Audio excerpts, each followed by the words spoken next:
So our first presenter in the second half is Carl Schutz, and we're going to talk, he's talking about the face of American goodwill in East Asia, Ralph Millard, Howard Rusk, and the Cold War, contextualizing the curious beginnings of double eyelid surgery in 1950s Korea. And that's the longest title we've ever. I know, it's a mouthful. It's a mouthful, trust me, I know. All right, Carl. Great, thanks Professor Hoppy for the introduction. Great, so today I want to talk about two American physicians, Dr. Ralph Millard and Dr. Howard Rusk, and their work in Korea at a particular moment in history, amidst the end of the Korean War in 1953. On one level, my thesis explores the curious beginnings of double eyelid surgery in Korea, but on a deeper level, I hope to place that surgery within the broader context of US international development in the 1950s. But before we go back to 1950s Korea, let's take a quick look at Korea today. So this is a compilation of all 18 of the candidates for the 2013 Miss Korea competition. And needless to say, based on the reactions, it caused quite the uproar when it first hit the internet early last year. The internet was all saying, everyone in Korea is starting to look the same, and it's because of plastic surgery, just like this Gawker article shows. So last year, about a month after the Miss Korea thing blew up, I read an article in the Atlantic Monthly about the state of plastic surgery in South Korea today. And a few things really jumped out at me in the article, the first of which were the numbers, right? So 20% of South Korean women have had some form of cosmetic surgery. 20% is a big number. And what are they getting done? So the most common procedure is what's called double eyelid surgery. Double eyelid surgery produces a pronounced crease in the upper eyelid that makes the eye more round, as you can see in this bottom image here. The proliferation of plastic surgery in South Korea today is a phenomenon that's been widely talked about, earning the country the unofficial title, the plastic surgery capital of the world.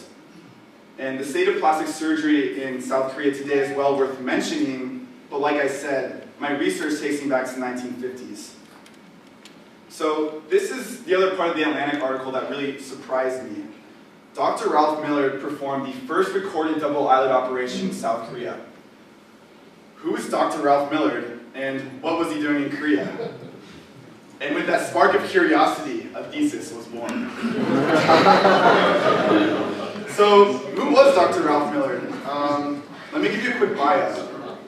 He was born in St. Louis in 1919, went to Yale, then Harvard Med School. He made a name for himself as an expert in fixing cleft lips, and he spent most of his life working in private practice in Miami. In 2000, he was named one of the top 10 plastic surgeons of the millennium by the American Society of Plastic Surgery, but in 1953, he was drafted by the Marines to serve in Korea. So I want to talk first about Millard's war-related surgical work in Korea and how he thought about it, generally speaking, before we talk about double eyelid surgery. All the quotes from Millard and images that I use of him come from articles that he wrote and from his autobiography. And I very consciously limited the scope of my research to Millard's ideas and perceptions about Korea. So at the core of my thesis is an exercise in intellectual history, unpacking Millard's ideas and influences and contextualizing them with the ideas of the time.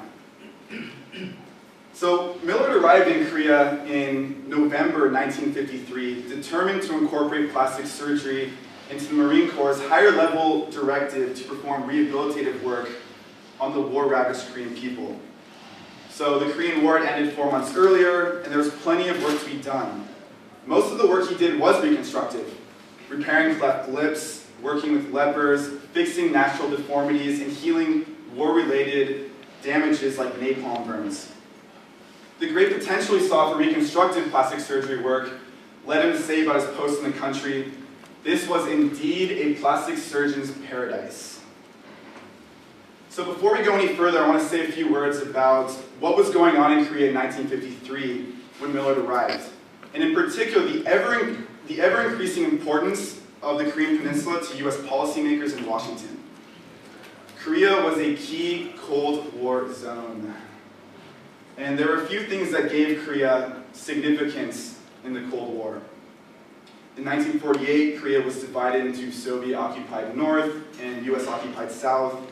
Then there was the loss of China to communism in 1949, and of course the Korean War from 1950 to 1953. So in the 1950s, the US turned more and more of its attention to South Korea as a critical stage upon which it could dramatize its liberal development in East Asia. And in fact, South Korea was home to the US's largest development effort in the world in the 1950s. And Millard was part of that development effort. Millard said plastic surgery would be visible evidence of American goodwill in Asia. It was a direct type of aid that Koreans could see and appreciate. And he made a point to distinguish plastic surgery from other, more traditional forms of foreign aid, specifically government-to-government aid money, which he thought was unearned and caused more chaos and waste. That's not to say he disagreed with the goals of American foreign aid at the time. It was more a criticism of methodology. He wanted to contribute to spreading goodwill in Korea in a more personal, direct way through plastic surgery. So this quote is really interesting because you really see the Cold War influences here. Millard's talking about how after each deformity was corrected or improved and the Korean returned home, America had won the heart of the patient, his family, and possibly even a part of his village. So here Millard argued that plastic surgery had the power to win the hearts and minds of the Korean people, making it a powerful weapon in the cultural Cold War arena. Now, Millard's time in Korea has not been defined by his war-related reconstructive work. The handful of double eyelid surgeries he performed has come to define his legacy while shrouding it in controversy. Through double eyelid surgery, the Oriental eyelid would be made to look more like that of the Occidental. And Millard made this intended transformation explicit when he came up with a name for his procedure. He called it Occidentalization. So, after digging into the history, it turns out that Millard was not the first person to perform double eyelid surgery in East Asia. The first published account of double eyelid surgery goes back to 1896 in Japan. And doctors in Japan, Hong Kong, and Singapore were all doing different things to create the double eyelid look in their patients when Millard arrived in 1953. And Millard knew that. He actually talked about what other people were doing at the time. The important distinction to be made here is that Millard designed a new surgical method of achieving the double eyelid look. Millard's procedure departed from the other methods at the time with its sophisticated combination of plastic surgery techniques. So you have 1, the complete removal of the epicanthic folds, which is called epicanthoplasty. 2, taking out the fat above the eyes, supraorbital lipectomy. And 3, reshaping the nose, rhinoplasty. So he did not invent double eyelid surgery, but he did innovate. More than innovating on the procedure itself, Millard staked out his contribution to the field of double eyelid surgery with his bold claims on perceived identity transformation in his patients. His double eyelid surgery, he said, would help Koreans look more American, which in turn helped them pursue the American way of life. So let's take a look at 2 of his patients. Here we have a Korean translator. Before the surgery, according to Millard, the translator's slanted eyes prevented Americans from trusting him. But after the surgery, he became a Christian and hoped to travel to the US to become a priest. The important point here is that Millard claimed his surgery did not just modify the appearance of his patients' eyelids, it changed their identities. Patient number 2.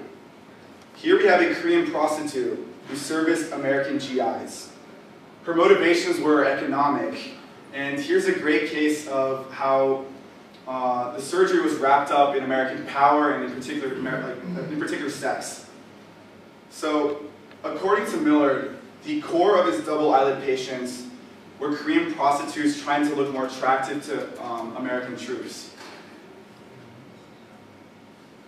To get a sense for how Millard compared to other American physicians at the time, let's take a quick look at Dr. Howard Rusk. Rusk is a worthy counterpoint to Millard. Both were prominent American physicians working in Korea at a particular moment in history after the Korean War in 1953 and 1954. And almost all of the information I found on Rusk I got from the Howard A. Rusk Papers, a rich primary source archive in St. Louis at the University of Missouri. The quotes and images in the following slides are from those archives. Rusk traveled to Korea twice in 1953, once in March and once in August, on 2 week-long investigative missions sponsored by the American Korean Foundation. The AKF sent him to Korea to investigate the nature and degree of Korea's health problems, and to return with a specific set of recommendations for medical programs the AKF could sponsor. The American Korean Foundation was a nonprofit founded in 1952, and it channeled voluntary contributions from American households into a variety of aid programs in Korea. Now, there were a lot of aid programs in Korea in the 1950s. What made the AKF different was its people-to-people approach. So the AKF received funding directly from the American people, and it made a point to only sponsor programs that directly benefited the Korean people. The ideal AKF-sponsored project would have been implemented in collaboration with a civic group, club, or a small group of individuals, and it would have benefited people serving institutions in Korea, like orphanages, schools, youth organizations. One example of an AKF program was its physician training program, which would send Korean physicians to the US to receive medical training. And there are really 2 purposes to this program. One, they'd be trained in the latest medical techniques, and 2, and almost more importantly, at least to Rusk, they'd be trained in the American way of life. And you actually see President Eisenhower recognizing the power of people-to-people programs. And here in this letter, this quote from this letter, we see Eisenhower commending Rusk's physician training program in particular. According to Eisenhower, Korean physicians trained in America served as interpreters of the American way of life.